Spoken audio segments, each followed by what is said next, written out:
Straight to the point.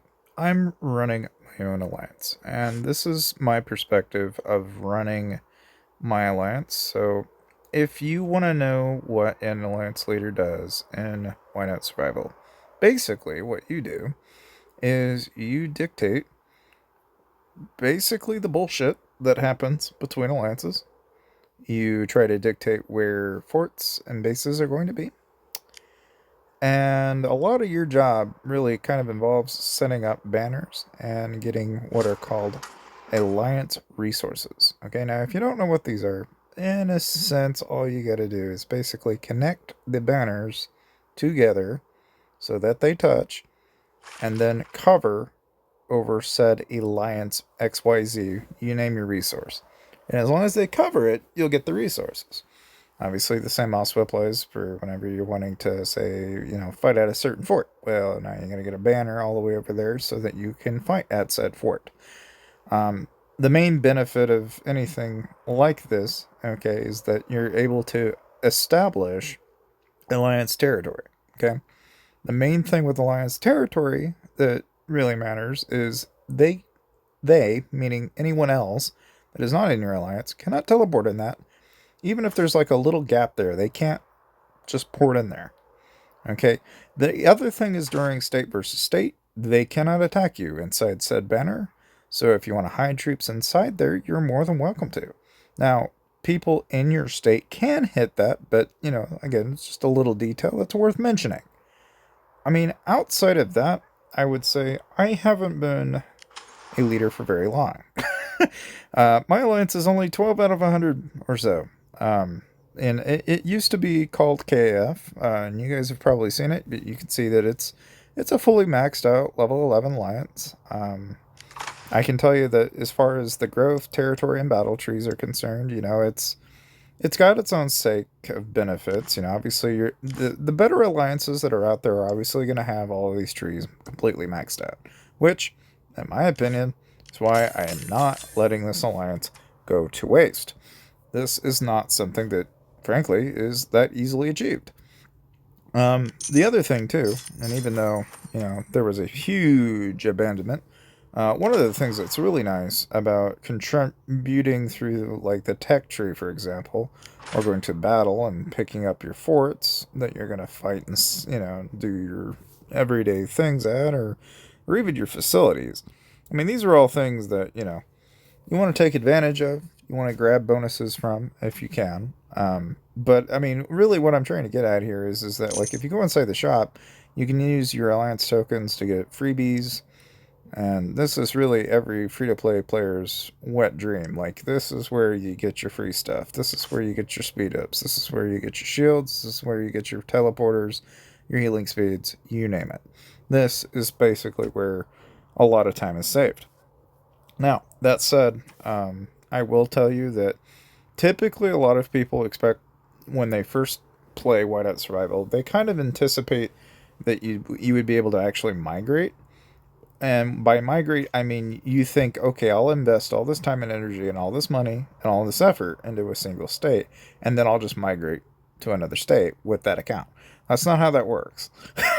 Currently, you can't migrate. So, a lot of what happens is typically in the first month, you will lose more than a quarter, I would say, of the entire population of your state. Either to war or through a combination of fighting, infighting, whales beating up little players, and everything in between. Okay, and effectively, what ends up happening usually is you crowd around the people that are either bigger than you, or you join up with the people that are somewhat bigger, but big enough that it would be a threat for a whale to mess with. And so I guess what I'm getting at is that if you want to design an efficient and effective alliance, you need to be able to present a significant deterrent to someone threatening you. Okay. In my case, I just happen to be FC1, and not everyone's FC1 in my state right now. There's a handful of people now, but when I was FC1, I'm it proposes a deterrent.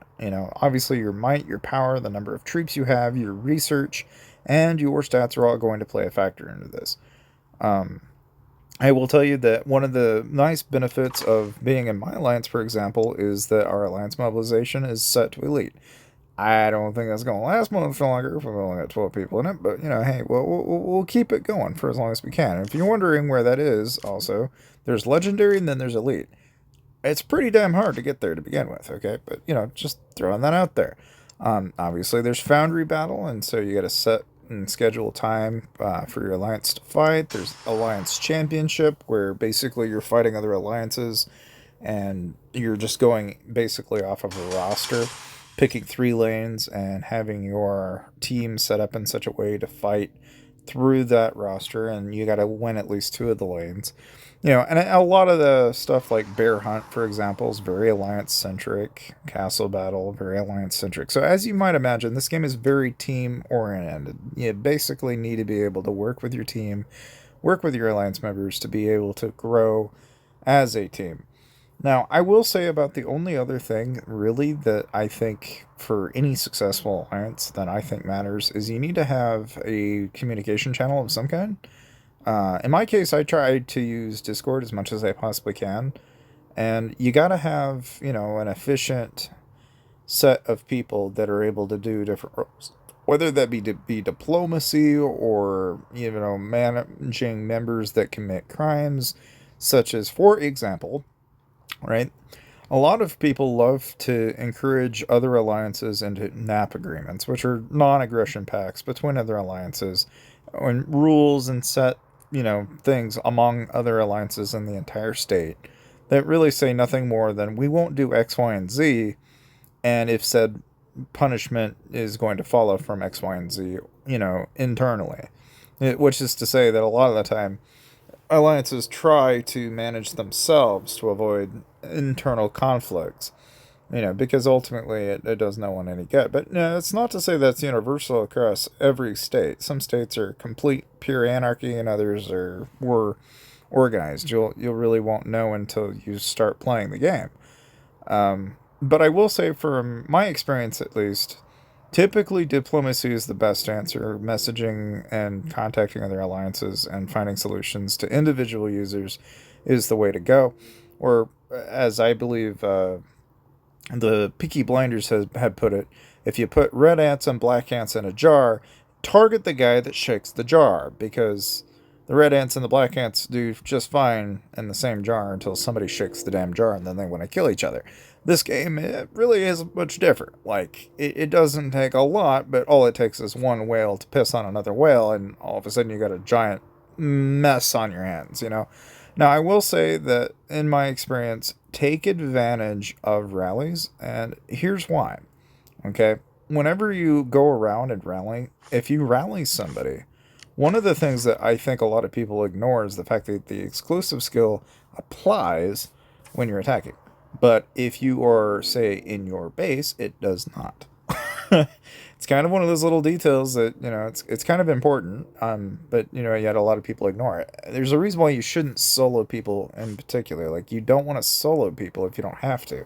Try to rally them if you can, because it's not only going to be cost efficient, right? But you're also saving your entire army, really, if anything, like over time, because a lot of people will dump stupid amounts of troops into this game, and typically it's just better to do most of your fighting not on base to base fighting in this game, but really more so on the actual bases themselves, objectives, banners, HQs, you name it. Like, that is a better use of your troops. But again, some people are incredibly wasteful. It just depends on who you go up against and who you're fighting. But outside of that, make sure you to like and subscribe. And if this video helped you and my perspective on this was enlightening, and you have more questions, feel free to comment named below, because I am still actively trying to lead my guild. Now, if you're wondering why VLT, why did you change the name? I thought Vulture Mites were cool from Omni-Man, so I called it Vultru. I know, real creative. Anyway, have a good one, guys.